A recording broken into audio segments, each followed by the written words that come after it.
In the Scottish Highlands, Jimmy is watching TV with his sisters and cousins. Suddenly, a loud siren starts ringing outside. Jimmy's aunt quickly closes the door and tells the children to stay right there. Hearing the chaos and shouting outside the room, the children get scared. Jimmy goes near the door to call his dad, but the door starts shaking very hard.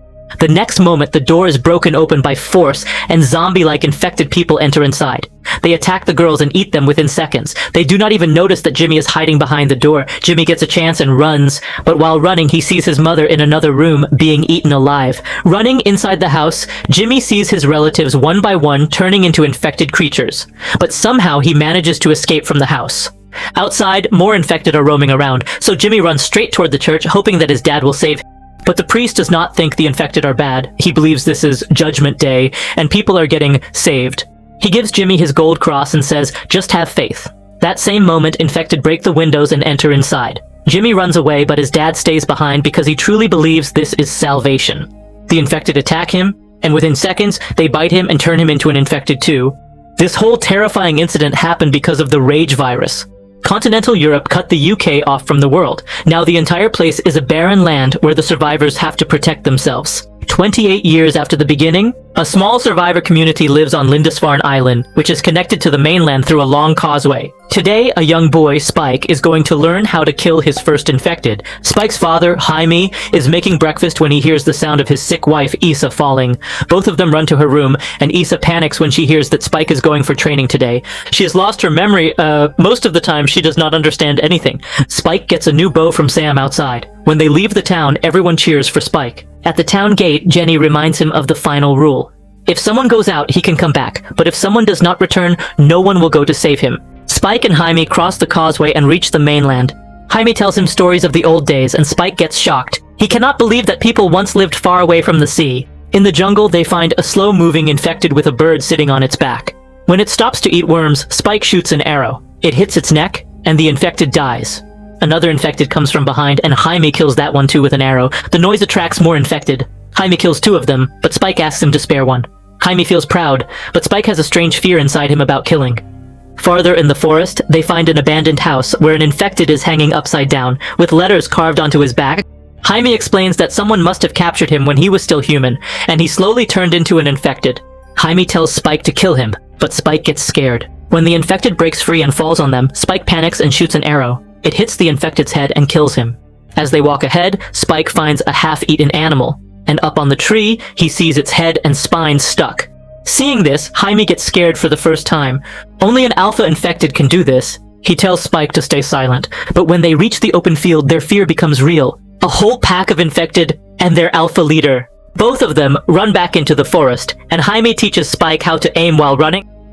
They reach the same abandoned house and climb into the attic to hide. Hours pass, but the alpha keeps roaming nearby. Spike feels guilty about his failures, but Jaime hugs him and says, "You did really well today."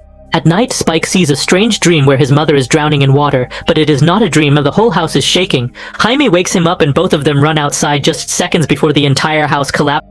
The noise attracts the infected and they start running toward them. Both of them run for their lives toward the causeway. The high tide has risen, the water is full, but not so much that they cannot cross. Suddenly many birds fly up, and the alpha appears right behind them on the causeway.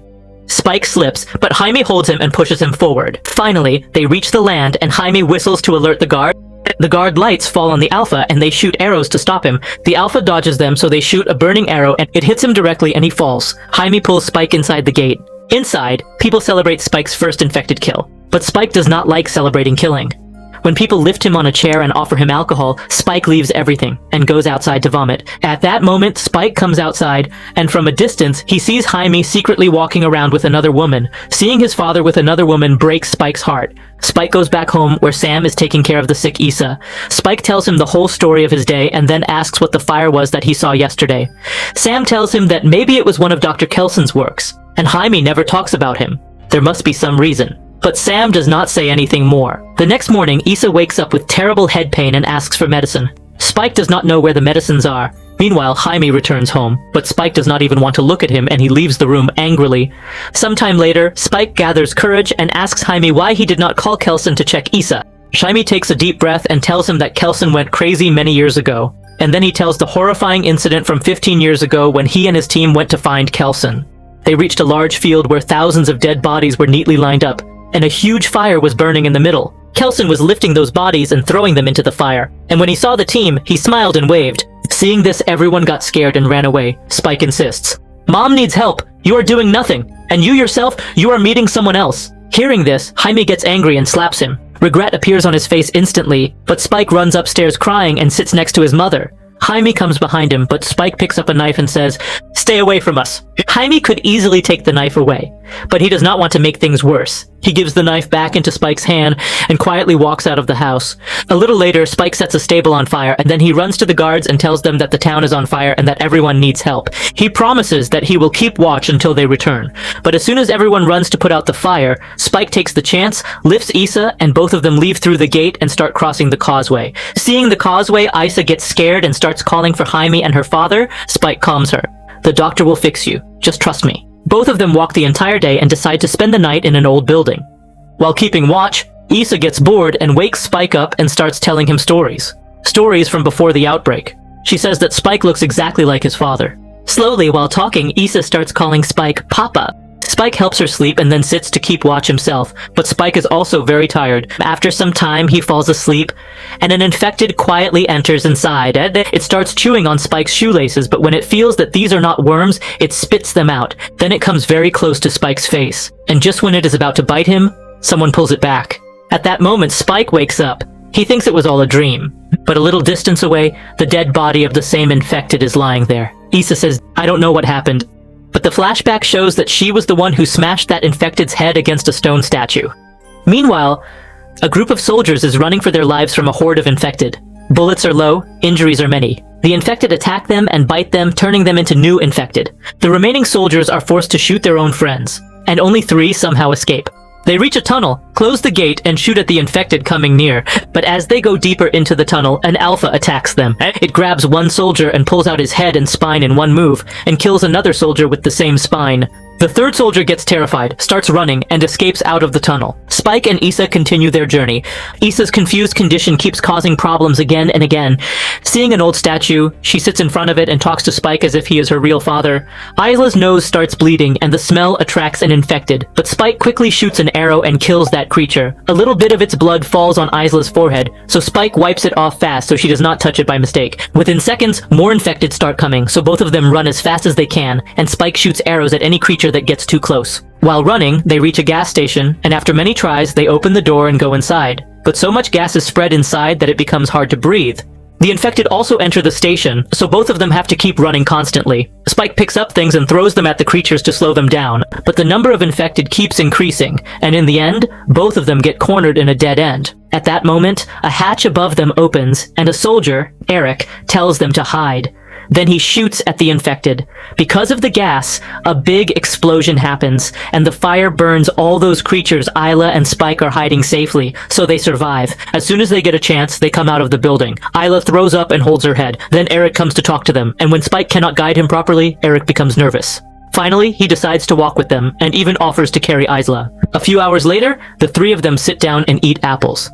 Eric checks his phone. No network and low battery. Spike has never seen a phone before, so Eric teaches him how to use it and shows a picture of his girlfriend. Seeing the plastic surgery, Spike finds it strange. Just then, the battery dies, and Eric throws the phone angrily. Isla hears some sounds and walks ahead, leaving both of them behind. She sees an abandoned train coach filled with rats.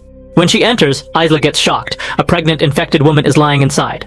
At first, that infected jumps at her, but Isla stays calm and assures her that she will not harm her. She helps her deliver the baby. Spike and Eric also arrive. Spike cuts the umbilical cord, and Isla cleans the baby with water. But as soon as the infected mother growls, Eric shoots her. Now he also wants to kill the baby, but Spike and Isla look carefully and understand that the baby is human. Even then, Eric is about to pull the trigger when suddenly an infected hand comes from above and pulls him out.